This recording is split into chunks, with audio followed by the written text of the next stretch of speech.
ಇದೀಗ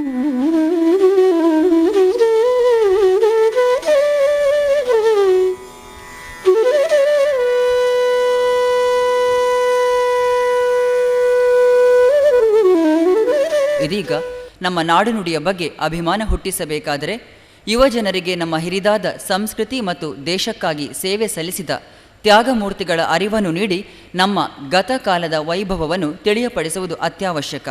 ಈ ಹಿನ್ನೆಲೆಯಲ್ಲಿ ಈಗ ಪ್ರಾಚ್ಯ ಪೌರಾತ್ಯ ಒಂದು ಸಾತ್ವಿಕ ಅನುಸಂಧಾನದ ಕುರಿತಾದ ವಿಚಾರಧಾರೆ ಪ್ರೊಫೆಸರ್ ರಘೋತ್ತಮರಾವ್, ನಿರ್ದೇಶಕರು ಮನಸ್ ಅಕಾಡೆಮಿ ಫಾರ್ ಟ್ರೈನಿಂಗ್, ಬೆಂಗಳೂರು.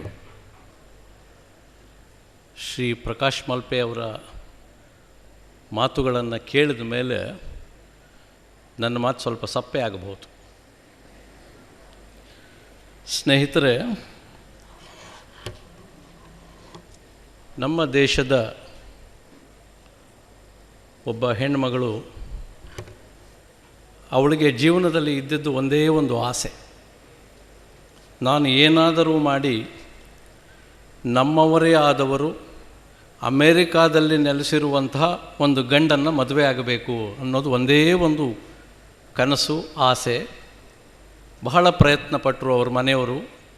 ಕಡೆಗೆ ಆಕೆಗೆ ಒಬ್ಬ ಭಾರತೀಯ, ಅಮೇರಿಕಾದಲ್ಲಿ ನೆಲೆಸಿದ್ದ ಶ್ರೀಮಂತ ಭಾರತೀಯ ಗಂಡನಾಗಿ ಸಿಕ್ಕ. ಇವಳು ಧನ್ಯೋಸ್ಮಿ ಅಂತ ಖುಷಿಯಾಗಿದ್ಲು. ಮದುವೆಯಾಗಿ ಅಮೇರಿಕಾಗೆ ಹೋದಳು. ಅಮೇರಿಕಾಗೆ ಹೋದ ದಿವಸದಿಂದ ಭಾರತ ಅಂದರೆ ಡರ್ಟಿ ಇಂಡಿಯಾ, ಪ್ರತಿಯೊಂದು ವಾಕ್ಯಕ್ಕೆ ಡರ್ಟಿ ಇಂಡಿಯಾ ಅಂತ ಹೇಳ್ತಾ ಇದ್ಲು. ಒಮ್ಮೆ ಭಾರತಕ್ಕೆ ಬರಬೇಕಾಯಿತು. ಯಾವುದೋ ಒಂದು ಸಂದರ್ಭ, ಗಂಡ ಹೆಂಡತಿ ಬಂದರು. ಅವರು ವಿಮಾನ ನಿಲ್ದಾಣದಲ್ಲಿ ಇಳಿದಾಗ ಗೊತ್ತಾಯಿತು ಇವತ್ತು ಭಾರತ್ ಬಂದ್ ಅಂತ. ಯಾವುದೋ ಕಾರಣಕ್ಕೆ ಬಂದ್ ಆಚರಿಸ್ಬಿಟ್ಟಿದ್ದಾರೆ. ಅಲ್ಲಿ ಯಾವ ಸೇವೆ ಕೂಡ ಇಲ್ಲ, ಸಾರಿಗೆ ವ್ಯವಸ್ಥೆ ಇಲ್ಲ.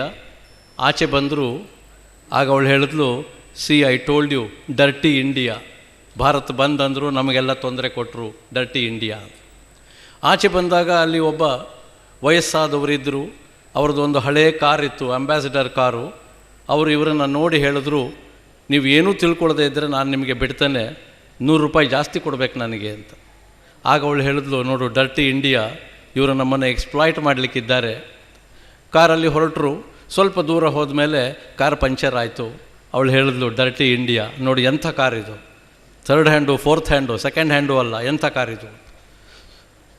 ಅಷ್ಟೊತ್ತಿಗೆ ಆಕೆಗೆ ಬಹಳ ಹಸಿವಾಯಿತು. ಗಂಡನಿಗೆ ಹೇಳಿದ್ಲು, ಎಲ್ಲಾದರೂ ಒಂಚೂರು ಆಹಾರ ಸಿಗುತ್ತಾ ನೋಡು ಅಂತ. ಗಂಡ ಹುಡುಕೊಂಡು ಹೋದ. ಯಾಕೆಂದರೆ ಕಾರ್ ಡ್ರೈವರು ವೀಲು ಬಿಚ್ಚಿ ಪಂಚರ್ ಹಾಕ್ಸ್ಲಿಕ್ಕೆ ಹೋಗಿದ್ದ. ಅಷ್ಟೊತ್ತಿಗೆ ಇವನು ಗಂಡ ಹುಡುಕೊಂಡು ಹೋದಾಗ ಅಲ್ಲಿ ಒಂದು ಸಣ್ಣ ಗುಡಿಸಲಿತ್ತು. ಬಾಗಿಲು ತಟ್ಟದ. ಒಬ್ಬರು ವಯಸ್ಸಾದವರು ಬಂದರು. ಈತ ಹೇಳ್ದ, ನನಗೆ ನನ್ನ ಹೆಂಡತಿಗೆ ಬಹಳ ಹಸುವಾಗಿದೆ, ತಿನ್ನಲಿಕ್ಕೆ ಏನಾದರೂ ಉಂಟಾ? ಆತ ಹೇಳ್ದ, 1 ನಿಮಿಷ ನೋಡಿ ಬರ್ತೇನೆ ಅಂತ. ಒಳಗೆ ಹೋದರು. ಬಂದು ಹೇಳಿದ್ರು, ಕೆಲವು ರೊಟ್ಟಿ, ಸ್ವಲ್ಪ ಮೊಸರಿದೆ, ನೀವೇನು ತಿಳ್ಕೊಳ್ದೆ ಇದ್ದರೆ ಕೊಡ್ತೇನೆ ಅಂತ. ದಯಮಾಡಿ ಕೊಡಿ ಅಂದರು. ಹೆಂಡ್ತಿನೂ ಕರ್ಕೊಂಡು ಬಂದರು. ಆ ವಯಸ್ಸಾದವರು ಒಂದು ಚಾಪೆ ಉರುಳಿಸಿದ್ರು. ಇವರಿಬ್ಬರು ಕೂತರು. ಸೊಗಸಾದ ರೊಟ್ಟಿ ಮೊಸರು, ಅಮೇರಿಕಾದಲ್ಲಿ ಇವರು ತಿಂದಿರಲಿಲ್ಲ, ಅಂತಹ ರೊಟ್ಟಿ ಮೊಸರನ್ನು ತಿಂದರು. ಆವಾಗ ಈಕೆ ಹೇಳಿದ್ಲು, ಅವ್ರು ನೋಡಿದ್ರೆ ನನಗೇನೋ ಅನುಮಾನ ಇದೆ, ದುಡ್ಡು ಕೊಡಬೇಕು, ಒಂದು $500 ಕೊಟ್ಬಿಡು. ಗಂಡ $500 ಕೊಟ್ಟ. ಆತ ಬೇಡ ಅಂದ. ಆಗ ಇವಳು ಹೇಳಿದ್ಲು, ಡರ್ಟಿ ಇಂಡಿಯನ್ಸ್, ನನಗೆ ಗೊತ್ತು, ಇವರು ನಮ್ಮನ್ನು ಮತ್ತೆ ಎಕ್ಸ್ಪ್ಲಾಯ್ಟ್ ಮಾಡಲಿಕ್ಕೆ ನೋಡ್ತಾ ಇದ್ದಾರೆ, ಇನ್ನೂ ಒಂದು $100 ಜಾಸ್ತಿ ಕೊಡು. ಹೀಗೆ $100, $200, $1000 ತನಕ ಕೊಟ್ಟರು. ಆತ ಬೇಡ ಅಂದ. ಇವಳಿಗೆ ಬಹಳ ಕೋಪ ಬಂತು. ಡರ್ಟಿ ಇಂಡಿಯನ್ಸು, ಅದು ಎಷ್ಟು ಬೇಕೋ ಕೇಳ್ಬಿಟ್ಟು ಕೊಟ್ಬಿಡು ಅಂತ. ಆಗ ಈತ ಕೇಳ್ದ, ಎಷ್ಟು ಕೊಡಬೇಕಮ್ಮ ಅಂತ, ಎಷ್ಟು ಕೊಡಬೇಕಪ್ಪ ಅಂತ. ಹಿರಿಯರು ಹೇಳ್ತಾರೆ, ದಯಮಾಡಿ ನನಗೆ ದುಡ್ಡು ಕೊಡಬೇಡಿ, ನಮ್ಮ ಸಂಸ್ಕೃತಿ ಅಂತಂದರೆ ಅತಿಥಿ ದೇವೋಭವ ಅಂತ ನಾವು ಪರಿಗಣಿಸ್ತವರು. ಹಸಿದು ಬಂದವರಿಗೆ ನನ್ನಲ್ಲಿ ಉಳಿದಂತಹ ರೊಟ್ಟಿ ಮೊಸರನ್ನು ಕೊಟ್ಟು ಹಣ ಮಾಡುವಂಥ ಸಂಸ್ಕೃತಿ ನಮ್ಮದಲ್ಲ. ದಯಮಾಡಿ ಏನು ಕೊಡಬೇಡಿ, ಆದರೆ ಒಂದೇ ಒಂದು ವಿನಂತಿ ನಿಮ್ಮಲ್ಲಿ ಅಂತಾರೆ. ಗಂಡನಿಗೆ ಆಶ್ಚರ್ಯ, ಹೆಂಡತಿಗೆ ಮತ್ತೆ ಆಶ್ಚರ್ಯ. ಇಬ್ಬರು ತಿರುಗಿ ನೋಡಿದಾಗ ಆ ವಯಸ್ಸಾದವರು ಹೇಳ್ತಾರೆ, ನಂದು ಒಂದೇ ಒಂದು ವಿನಂತಿ, ಯಾರಾದರೂ ಕಷ್ಟದಲ್ಲಿ ಇದ್ದಾಗ ದಯಮಾಡಿ ಸಹಾಯ ಮಾಡಿ, ಅದಷ್ಟೇ ನಾನು ನಿಮ್ಮನ್ನು ಕೇಳ್ಕೊಳ್ಳೋದು, ನೀವು ನನಗೆ ದುಡ್ಡು ಕೊಡಬೇಡಿ ಅಂತ. ಸ್ನೇಹಿತರೆ, ಆಗ ಗಂಡ ಹೇಳ್ತಾನೆ, ನೋಡು, ದಿಸ್ ಈಸ್ ಇಂಡಿಯಾ.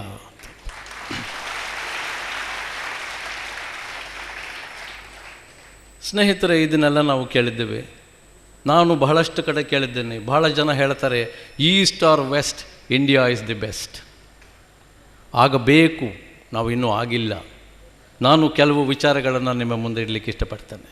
ನಾವು ಆತ್ಮಾವಲೋಕನ ಮಾಡಿಕೊಳ್ಳುವಂತಹ ಸಮಯ ಇದಾಗಿದೆ. ವಿವೇಕಾನಂದರ ಕನಸು ನನಸಾಗಬೇಕಂತಂದರೆ ಸ್ನೇಹಿತರೆ, ನೀವೆಲ್ಲರೂ ಆತ್ಮಾವಲೋಕನ ಮಾಡಿಕೊಳ್ಬೇಕು. ನಾವು ಎಲ್ಲಿ ತಪ್ಪುತ್ತಾ ಇದ್ದೀವಿ ಅಂತ ತಿಳ್ಕೊಂಡು ಈ ಕ್ಷಣದಿಂದ ನಾವು ತಿದ್ದುಕೊಂಡ್ರೆ ಮಾತ್ರ ಭಾರತದ ಪುನರುತ್ಥಾನ ಸಾಧ್ಯ ಆಗುತ್ತೆ, ಇಲ್ಲದ್ರೆ ಸಾಧ್ಯ ಆಗೋದಿಲ್ಲ. ಭಾವನಾತ್ಮಕವಾಗಿ ಹೇಳಿದಾಗ ನೀವು ಚಪ್ಪಾಳೆ ಹೊಡಿತೀರ, ಇಲ್ಲ ಅಂತಲ್ಲ. ಆದರೆ ನಂತರ ಏನು ಮಾಡ್ತೀರಾ? ದಯಮಾಡಿ ಬೇಜಾರು ಮಾಡಿಕೊಳ್ಬೇಡಿ. ನಿನ್ನೆ ರಾತ್ರಿ ನಾನು ಇಲ್ಲಿ ಊಟ ಮಾಡುವಾಗ ಕೆಳಗೆ ಭೋಜನ ಶಾಲೆಯಲ್ಲಿ ಬಹಳಷ್ಟು ಜನ ನೀವು ಊಟ ಆದಮೇಲೆ ಕೈ ಒರೆಸಲಿಕ್ಕೆ ಇಟ್ಟಂತಹ ಕಾಗದಗಳನ್ನು ನೆಲದ ಮೇಲೆ ಬಿಸಾಕಿ ಹೋಗಿದ್ದೀರಿ. ನಾವು ಬಹಳಷ್ಟು ಕಲಿಯೋದಿದೆ ಪಾಶ್ಚಿಮಾತ್ಯ ದೇಶಗಳಿಂದ. ಸ್ವಾಮಿ ವಿವೇಕಾನಂದರು ಹೇಳ್ತಾರೆ, ಅವ್ರನ್ನ ಯಾವಾಗಲೂ ನಾವು ಬೆಸ್ಟು, ಅವರು ಇಲ್ಲ ಅಂತ ಹೇಳಬೇಡಿ. ಅವ್ರ ಹಾಗೆ ನೀವು ಒಂದು ಪಿನ್ ಮಾಡಲಿಕ್ಕೆ ನಿಮಗೆ ಸಾಧ್ಯ ಇಲ್ಲ. ಸೈನ್ಸ್ ಆ್ಯಂಡ್ ಟೆಕ್ನಾಲಜಿ ನಾವು ಇಂಪ್ರೂವ್ ಮಾಡ್ಕೊಳ್ಬೇಕಂತಂದರೆ ಅವರಿಂದ ಕಲಿಬೇಕಾಗಿದೆ, ಬಹಳಷ್ಟು ಕಲಿಬೇಕು ನಾವು ಇಲ್ಲ ಅಂತಂದರೆ ಈ ಆಮೆ ಮತ್ತು ಮೊಲದ ಓಟದ ಕತೆ ಏನು ಹೇಳ್ತಾರೆ ಹಾಗೆ, ನಾವು ವಿ ಆರ್ ದಿ ಬೆಸ್ಟ್ ಅಂತ ಕೂತ್ರೆ ನಮ್ಮನ್ನು ಎಲ್ಲ ದೇಶದವರು ನಮಗಿಂತ ಮುಂದೆ ಹೋಗಿಬಿಡ್ತಾರೆ. ಆದರೆ ಸ್ನೇಹಿತರು, ಒಂದು ಮಾತು ಹೇಳಲಿಕ್ಕೆ ಇಷ್ಟಪಡ್ತಾನೆ, ಬಹಳ ದುಃಖದಿಂದ ನಾನು ಹೇಳ್ತೇನೆ, ಆಚೆ ಕಡೆ ಹೋದಾಗ ಹೊರ ದೇಶಗಳಲ್ಲಿ ಭಾರತೀಯರ ಬಗ್ಗೆ ಎಂತಹ ಒಳ್ಳೆಯ ಅಭಿಪ್ರಾಯ ಇದೆ ಅಂತಂದರೆ ಅವ್ರು ಹೇಳ್ತಾರೆ, ಭಾರತೀಯರು ಬಹಳ ಬುದ್ಧಿವಂತರು. ಸ್ನೇಹಿತರೆ, ನಿಮಗೆ ಆಶ್ಚರ್ಯ ಆಗಬಹುದು, ನಾಸಾ ಅಂತ ಸಂಸ್ಥೆ ಇವತ್ತು ಅಮೆರಿಕಾದಲ್ಲಿ ಒಳ್ಳೆಯ ಕೆಲಸವನ್ನು ಮಾಡಲಿಕ್ಕೆ ಸಾಧ್ಯ ಆಗಿದ್ದರೆ ಇಂಡಿಯಾದ ಇಂಜಿನಿಯರ್ಸು, ಸೈಂಟಿಸ್ಟ್ಗಳು ಬಹಳಷ್ಟು ಸಂಖ್ಯೆಯಲ್ಲಿ ಕೆಲಸ ಮಾಡ್ತಾ ಇದ್ದಾರೆ. ಅವರ ಒಂದು ಕೊಡುಗೆ ಏನಿದೆ ಬಹಳ ಮುಖ್ಯವಾಗಿರುತ್ತೆ. ಒಬ್ಬರು ಸೈಂಟಿಸ್ಟ್ ಹೇಳಿದ್ರಂತೆ, if all Indian scientists and engineers quit NASA will collapse. ಅದು ವಾಸ್ತವ. ಅದನ್ನು ನಾವು ಅರ್ಥ ಮಾಡ್ಕೊಳ್ಬೇಕು. ಬೆಳಿಗ್ಗೆ ಸಮಾವೇಶವನ್ನು ಉದ್ಘಾಟನೆ ಮಾಡ್ತಾ ಪೇಜಾವರ ಮಠಶ್ರೀಗಳು ಒಂದು ಮಾತು ಹೇಳಿದರು, ನಿಮ್ಮ ಎಲ್ಲರಲ್ಲೂ ಕೂಡ ಚೈತನ್ಯ ಇದೆ, ಸಾಮರ್ಥ್ಯ ಇದೆ. ನದಿಯ ಒಡಲಿನಂತೆ ನೀವು ಕೆಲವು ಸತಿ ನೀರು ಕಾಣಿಸೋದಿಲ್ಲ, ಆದರೆ ಮರಳನ್ನು ಬಗೆದರೆ ನಿಮ್ಮಲ್ಲಿ ನೀರು ಕಾಣಿಸುತ್ತೆ, ಚೈತನ್ಯ ಕಾಣಿಸುತ್ತೆ ಅಂತ ಖಂಡಿತವಾಗಿ ಆ ಮಾತಲ್ಲಿ ನಾನು ನಂಬಿಕೆ ಇಟ್ಟಿದ್ದೇನೆ. ಯಾಕೆ ಅಂತಂದರೆ ಯುವಕರು, ನೀವೇನಿದ್ದೀರ ಯುವಕರು ಯುವತಿಯರು, ನಿಮಗೆ ಆ ಸಾಮರ್ಥ್ಯ ಇದೆ. ಇವತ್ತು ಪ್ರಪಂಚದಾದ್ಯಂತ ಭಾರತೀಯರನ್ನು ಮೆಚ್ಚೋದು ನಮ್ಮ ಬುದ್ಧಿವಂತಿಕೆಗಾಗಿ. ನಾವು ಹೆಮ್ಮೆ ಪಡಬೇಕು. ಹೆಮ್ಮೆ ಪಟ್ಕೊಂಡು ಸುಮ್ಮನೆ ಕೂಡಬಾರ್ದು ಸ್ನೇಹಿತರೆ, ಬಹಳ ಮುಖ್ಯ. ಹೆಮ್ಮೆ ಪಡುವುದರ ಜೊತೆಗೆ ಮತ್ತಷ್ಟು ಹೇಗೆ ನಾವು ಮುಂದೆ ಹೋಗಬೇಕು ಅನ್ನೋದ್ರ ಬಗ್ಗೆ ನಮ್ಮ ಗಮನ ಇರಬೇಕು, ಆತ್ಮಾವಲೋಕನ ಆಗಬೇಕು. ಎಷ್ಟು ಬುದ್ಧಿವಂತರಿದ್ದೀರಾ ನೀವು ಅಂತಂದರೆ ನೋಡಿ, ಯಾರು ಒಬ್ಬ ಕಾಲೇಜಿನಲ್ಲಿ ಓದ್ತಾ ಇದ್ದ ತರುಣ ಅಪ್ಪನಿಗೆ ಕೇಳ್ದ, ಅಪ್ಪ ನನಗೊಂದು ಮೋಟ್ರ್ ಬೈಕ್ ಕೊಡಿಸು. ಅಪ್ಪ ಹೇಳ್ದ, ಭಗವಂತ ನಿನಗೆ 2 ಕಾಲು ಕೊಟ್ಟಿಲ್ವೇನೋ, ಯಾಕೋ ಕೊಟ್ಟಿರೋದು? ಮಗ ಹೇಳ್ದ, ಅಪ್ಪ ಒಂದು ಕಾಲಲ್ಲಿ ಗೇರ್ ಚೇಂಜ್ ಮಾಡೋಕ್ಕೆ, ಒಂದು ಕಾಲಲ್ಲಿ ಬ್ರೇಕ್ ಹಾಕೋಕ್ಕೆ ಅಂತ. ನೋಡಿ ನಮ್ಮ ಆಲೋಚನೆಯ ಮಟ್ಟ ಯಾವ ರೀತಿ ಇರುತ್ತೆ. ನೀವೆಲ್ಲ ಬುದ್ಧಿವಂತರಿದ್ದೀರಾ, ಬುದ್ಧಿವಂತಿಕೆಯನ್ನು ಸದುಪಯೋಗ ಮಾಡಿಕೊಳ್ಳೋದಷ್ಟೇ ನಮಗೆ ಇವತ್ತು ಬೇಕಾಗಿರೋದು. ಹಾಗಾಗಿ ಭಾರತದ ಆಚೆ ನಮ್ಮ ಬುದ್ಧಿವಂತಿಕೆಯ ಬಗ್ಗೆ ಹೇಳ್ತೇನೆ, ಎಲ್ಲೋ ಒಂದು ಕಡೆ ಅವರಿಗೆ ಈರ್ಷ್ಯೆ ಇದೆ, ಅವರಿಗೆ ಆ ಜಲಸಿ ಇದೆ. ಇಂಡಿಯನ್ಸ್ ಆರ್ ವೆರಿ ಇಂಟೆಲಿಜೆಂಟ್ ಅಂತ ಒಂದು ಸಮೀಕ್ಷೆಯ ಪ್ರಕಾರ ಇಸ್ರೇಲಿಗಳು ಮತ್ತು ಭಾರತೀಯರು ಮಾತ್ರ ಬಹಳ ಬುದ್ಧಿವಂತ ಜನಾಂಗದವರು ಅಂತ. ಅಂತಹ ಬುದ್ಧಿವಂತಿಕೆ ನಮ್ಮಲ್ಲಿ ಇದ್ದಾಗ ನಾವು ಅದನ್ನು ಸದುಪಯೋಗ ಪಡಿಸ್ಕೊಳ್ಬೇಕಾ ಬೇಡವಾ? ಇದನ್ನು ನಾವು ಸ್ವಲ್ಪ ಆಲೋಚನೆ ಮಾಡಬೇಕು. ಒಳ್ಳೆಯ ಅಂಶ ಎಲ್ಲಿಂದನಾದರೂ ಬರಲಿ. ಆನೋ ಭದ್ರಾಹ ಕರ್ತವ್ಯಂತು ವಿಶ್ವತಃ ಅಂತ ನಾವು ಪ್ರಪಂಚಕ್ಕೆ ಹೇಳಿದ ಜನ. Let Nobel thoughts come from all direction. ಎಲ್ಲ ಕಡೆಯಿಂದ ಬರಲಿ, ಒಳ್ಳೆಯದು ನನ್ನ ಕಡೆ ಬರಲಿ, ಒಳ್ಳೆಯದನ್ನು ನಾನು ತಗೊಳ್ತೇನೆ, ಕೆಟ್ಟದ್ದನ್ನು ಬಿಡ್ತೇನೆ. ಸ್ವಾಮೀಜಿಯವರು ಇವತ್ತು ಹೇಳಿದ್ರು, 2 ಬಿಡಿ, 2 ಪಡ್ಕೊಳ್ಳಿ. ನೀವು ಯಾವುದನ್ನು ಬಿಡಬೇಕು, ಯಾವುದನ್ನು ಪಡ್ಕೊಳ್ಬೇಕು ಅನ್ನೋ ವಿವೇಚನೆ ನಮಗಿದ್ದು ಬಿಟ್ಟರೆ ಸ್ನೇಹಿತರೆ, ಭಾರತದ ಪುನರುತ್ಥಾನ ಖಂಡಿತವಾಗಿ ಸಾಧ್ಯ ಇದೆ. ಅದು ನೀವೆಲ್ಲರೂ ಮಾಡ್ತೀರಾ ಅನ್ನೋ ನಂಬಿಕೆ ನನಗೆ ಇದೆ. ಆತ್ಮಾವಲೋಕನ ನಾವು ಮಾಡಿಕೊಳ್ಬೇಕಾಗಿದೆ. ನಮ್ಮದು ಎಂತಹ ನಾಡು. ಒಬ್ಬ ಶ್ರೀಮಂತ ವ್ಯಾಪಾರಿ ಇದ್ದ, ಅವನ ಹತ್ತಿರ ಬಹಳ ಸುಂದರವಾದ ಒಂದು ಕುದುರೆ ಇತ್ತು. ಎಷ್ಟು ಸುಂದರವಾಗಿತ್ತು ಆ ಕುದುರೆ ಅಂದರೆ ಆ ನಾಡಿನ ಜನಕ್ಕೆಲ್ಲ ಅದರ ಮೇಲೆ ಕಂಡಿತ್ತು, ಹೇಗಾದರೂ ಮಾಡಿ ಇದನ್ನು ಪಡಿಬೇಕು ಅಂತ. ಬಹಳಷ್ಟು ಜನ ಈ ಶ್ರೀಮಂತನಿಗೆ ಹಣದ ಆಸೆಯನ್ನು ತೋರಿಸಿದ್ರು. ಜಾಸ್ತಿ ಕೊಡ್ತೀವಿ, ಈ ಕುದುರೆ ನನಗೆ ಮಾರಿಬಿಡು. ಆತ ಇಲ್ಲ, ಮಾರೋದಿಲ್ಲ. ಕೊನೆಗೊಬ್ಬ ಕಳ್ಳ ತೀರ್ಮಾನ ಮಾಡ್ದ, ಹೇಗಾದರೂ ಮಾಡಿ ಈ ಕುದುರೆಯನ್ನು ನಾನು ಕದ್ಕೊಂಡು ಹೋಗಬೇಕು, ಇದಕ್ಕೆ ತುಂಬ ಒಳ್ಳೆಯ ಬೆಲೆ ಇದೆ, ಆಚೆ ಕಡೆ ಹೋಗಿ ಮಾರಬಹುದು ಅಂತ. ಒಂದು ದಿವಸ ಈ ಧನಿಕ ಬರುವಂಥ ರಸ್ತೆ ಅವನು ಗೊತ್ತಿತ್ತು, ದಿನ ಆ ರಸ್ತೆಯಲ್ಲಿ ಓಡಾಡ್ತಾ ಇದ್ದ. ಆ ರಸ್ತೆಯ ಒಂದು ಮರದ ಕೆಳಗೆ ಈತ ಕೂತ್ಕೊಂಡು ಅಳ್ತಾ ಇದ್ದ. ಈ ಶ್ರೀಮಂತ ಕುದುರೆ ಮೇಲೆ ಬಂದವನು ನೋಡ್ದ, ಅವನನ್ನು ನೋಡಿ ಕನಿಕರ ಉಂಟಾಯಿತು. ಅದು ನಮ್ಮ ಮಾನವೀಯ ಮೌಲ್ಯ. ಸಂತೋಷ್ ಹೆಗ್ಡೆ ಅವರು ಇವತ್ತು ಬೆಳಗ್ಗೆ ನಿಮಗೆ ಹೇಳಿದ್ರು, ಏನಾದರೂ ಆಗು ಮೊದಲು ಮಾನವನಾಗುವಂತ. ನಾನು ಒಂದು ಮಾತು ಮುಂದೆ ಹೋಗಿ ಹೇಳ್ತೇನೆ ನೋಡಿ. ಇಂಗ್ಲೀಷ್ನಲ್ಲಿ ಭಾಳ ಚೆನ್ನಾಗಿ ಹೇಳ್ತಾರೆ, human being and human having ಅಂತ. ಹ್ಯೂಮನ್ ಹ್ಯಾವಿಂಗ್ ಅಂದರೆ ಎಲ್ಲವೂ ನನಗೆ ಬೇಕು ಬೇಕು ಅಂತ ನೀವು ಪಡ್ಕೊಳ್ತಿರಲ್ಲ, ಅದು ಹ್ಯೂಮನ್ ಹ್ಯಾವಿಂಗು. ಹ್ಯೂಮನ್ ಬೀಯಿಂಗ್ ಅಂದರೆ ಮನುಷ್ಯರಾಗಿ ನಾವು ಬಾಳುವಂಥದ್ದು, ಮಾನವರಾಗಿ ಬಾಳುವಂಥದ್ದು. ಇವನಿಗೆ ಆ ಮೌಲ್ಯ ಇತ್ತು. ಕುದುರೆಯಿಂದ ಕೆಳಗಿಳಿದ, ಪಾಪ ಏನೋ ಆಗಿದೆ, ಇವನಿಗೆ ಸಹಾಯ ಮಾಡಬೇಕು ಅಂತ. ಏನಾಯ್ತಪ್ಪ? ಅವನು ಹೇಳ್ದ, ನಾನು 3 ದಿವಸದಿಂದ ಏನೂ ಊಟ ಮಾಡಿಲ್ಲ, ನನಗೆ ನಿಂತ್ಕೊಳ್ಳೋಕ್ಕೂ ತ್ರಾಣ ಇಲ್ಲ, ತುಂಬ ಕಷ್ಟ ಆಗ್ತಾ ಇದೆ, ನಾನು ಪಕ್ಕದ ಹಳ್ಳಿಗೆ ಹೋಗಬೇಕು ಅಂತ. ಈ ಧನಿಕ ಏನು ಮಾಡ್ದ, ಅವನನ್ನು ಎತ್ತಿ ಕುದುರೆ ಮೇಲೆ ಕೂಡಿಸಿ ಅವನನ್ನು ಕರ್ಕೊಂಡು ಹೋಗಬೇಕು ಅಂತ ಆಲೋಚನೆ ಇವೊಂದು. ಅವನನ್ನು ಎತ್ತಿ ಕೂಡಿಸಿದ ತಕ್ಷಣ ಇವನು ಕುದುರೆ ಹೊಡ್ಕೊಂಡು ಹೋಗ್ಬಿಟ್ಟ. ಆವಾಗ ಈ ಧನಿಕ ಜೋರು ಧ್ವನಿಯಲ್ಲಿ ಅವನಿಗೆ ಹೇಳ್ತಾನೆ, ಒಂದೇ ಒಂದು ನಿಮಿಷ ನಿಂತ್ಕೋ, ನನಗೆ ಗೊತ್ತು ನಾನು ಓಡಿ ನಿನ್ನನ್ನು ಹಿಡಿಲಿಕ್ಕೆ ಸಾಧ್ಯ ಇಲ್ಲ, ಯಾಕೆಂದರೆ ನನ್ನ ಕುದುರೆ ಸಾಮರ್ಥ್ಯ ನನಗೆ ಗೊತ್ತು, ಭಾಳ ಜೋರಾಗಿ ಓಡುತ್ತೆ ಅದು. ಆದರೆ ಒಂದು ಮಾತು ದಯವಿಟ್ಟು ಕೇಳಿಸ್ಕೊ, ಎಲ್ಲೂ ಕೂಡ ಹೋಗಿ ಇಂಥವನಿಗೆ ಮೋಸ ಮಾಡಿ ನಾನು ಈ ಕುದುರೆ ತಂದೆ ಅಂತ ಯಾರ ಮುಂದೂ ಹೇಳಬೇಡ, ನಿನ್ನಿಷ್ಟ ಬಂದಂಗೆ ಮಾಡು, ಆದರೆ ಈ ಮಾತು ಮಾತ್ರ ಯಾರಿಗೂ ಹೇಳಬೇಡ. ಯಾಕೆ ಅಂತಂದರೆ ನೀನು ಹಾಗೆ ಹೇಳಿದ್ರೆ ಇನ್ನು ಮೇಲೆ ಜನರಲ್ಲಿ ವಿಶ್ವಾಸ ಇಡೋದಿಲ್ಲ, ನಂಬಿಕೆ ಇಡೋದಿಲ್ಲ, ನಂಬಿಕೆ ಕಳ್ಕೊಂಡು ಬಿಡ್ತಾರೆ. ಹಾಗಾಗಿ ಯಾರಿಗಾದರೂ ಸಹಾಯ ಬೇಕು ಅಂತಂದರೆ ಸಮಯದಲ್ಲಿ ಸಹಾಯ ಸಿಕ್ಕೋದಿಲ್ಲ, ದಯಮಾಡಿ ಹಾಗೆ ಹೇಳಬೇಡ ಅಂತ ಹೇಳ್ತಾನೆ. ಇದು ನಮ್ಮ ಸಂಸ್ಕೃತಿ ಸ್ನೇಹಿತರೆ. ಆ ನಂಬಿಕೆಯನ್ನು ನಾವು ಉಳಿಸ್ಕೊಳ್ಬೇಕಾದ್ರೆ ಕೆಲವು ವಿಚಾರಗಳನ್ನು ನಾವು ಹೊರದೇಶಗಳವರಿಂದ ಖಂಡಿತವಾಗಿ ಕಲಿಬೇಕಾಗುತ್ತೆ. ಇವತ್ತು ನೋಡಿ ನಮ್ಮಲ್ಲಿ ಎಂಥ ಸಾಧನೆಗಳನ್ನು ನಾವು ಮಾಡಿದ್ದೇವೆ ಅಂತಂದರೆ, ಥರ್ಡ್ ವರ್ಲ್ಡ್ ಕಂಟ್ರೀಸ್ ಅಂತ ಕರೆಯೋರು, ನಮ್ಮನ್ನು ಅಂಡರ್ ಡೆವಲಪ್ಡ್ ಕಂಟ್ರಿ ಅಂತ ಕರೆಯೋರು. ಆದರೆ ಇವತ್ತು ಪ್ರಪಂಚದಾದ್ಯಂತ ಜನ ನಮ್ಮ ದೇಶದ ಕಡೆ ಯಾಕೆ ನೋಡ್ತಾ ಇದ್ದಾರೆ ಅಂತಂದರೆ, ನಮ್ಮಿಂದ ಅವರಿಗೆ ಬೇಕು, ಕೆಲವು ವಿಚಾರಗಳು ಕೂಡ ನಮ್ಮಿಂದ ಅವರಿಗೆ ಬೇಕು, ಆ ಅನುಸಂಧಾನವಾಗಬೇಕಷ್ಟೇ. The best of the east and the best of the west ಅಂತ ಹೇಳ್ತೇವೆ ನಾವು. ನಮ್ಮಲ್ಲಿರುವಂಥ ಒಳ್ಳೆತನವನ್ನು ಉಳಿಸ್ಕೊಳ್ಳೋಣ, ಬೇರೆಯವರಲ್ಲಿರುವಂಥ ಒಳ್ಳೆತನವನ್ನು ಗಳಿಸ್ಕೊಳ್ಳೋಣ. ಆವಾಗ ಪುನರುತ್ಥಾನದ ಬಗ್ಗೆ ಮಾತಾಡೋದ್ರಲ್ಲಿ ಅರ್ಥ ಇದೆ. ಅದು ನಾವು ಮಾಡಲೇಬೇಕಾಗಿರುವಂಥ ಕೆಲಸ. ಕೆಲವು ಸಾಧನೆಗಳನ್ನು ಮಾಡಿ ನಾವು ಇವತ್ತು ಪ್ರಪಂಚದಾದ್ಯಂತ ಹೆಮ್ಮೆಯನ್ನು ನಾವು ತೋರಿಸ್ಕೊಳ್ಳುವಂತಹ ಒಂದು ಸ್ಥಿತಿ ನಮ್ಮಲ್ಲಿದೆ. ಕೆಲವು ದಶಕಗಳ ಹಿಂದೆ ಇಡೀ ಪ್ರಪಂಚ ಭಾರತಕ್ಕೆ ಹೇಳ್ತಾ ಇದ್ದರು, ನಿಮಗೆ ನಿಮ್ಮ ದೇಶದ ವಾಸಿಗಳಿಗೆ ಆಹಾರ ಕೊಡಲಿಕ್ಕೆ ಸಾಧ್ಯ ಇಲ್ಲ. ಆದರೆ ನಮ್ಮ ದೇಶದ ವಿಜ್ಞಾನಿಯಾದಂತಹ ಡಾಕ್ಟರ್ ಸ್ವಾಮಿನಾಥನ್ ಅವರು ಗ್ರೀನ್ ರೆವಲ್ಯೂಷನ್ ಅಂತ ಮಾಡಿ ಪ್ರಪಂಚಕ್ಕೆ ತೋರಿಸ್ಕೊಟ್ರು, ನಮ್ಮಲ್ಲಿ ಈ ಸಾಮರ್ಥ್ಯ ಇದೆ, ನಮ್ಮಲ್ಲಿರೋ ಎಲ್ಲರಿಗೂ ಕೂಡ ನಾವು ಆಹಾರ ಕೊಡಲಿಕ್ಕೆ ಸಾಧ್ಯ ಇದೆ ಅನ್ನೋದನ್ನು ತೋರಿಸ್ಕೊಟ್ರು. ಡಾಕ್ಟರ್ ಕುರಿಯನ್ ಅಂಥವರು ಅಮೂಲ್ ಅಂತಹ ಒಂದು ದೊಡ್ಡ ಸಂಸ್ಥೆಯನ್ನು ಕಟ್ಟಿ ತೋರಿಸ್ಕೊಟ್ರು.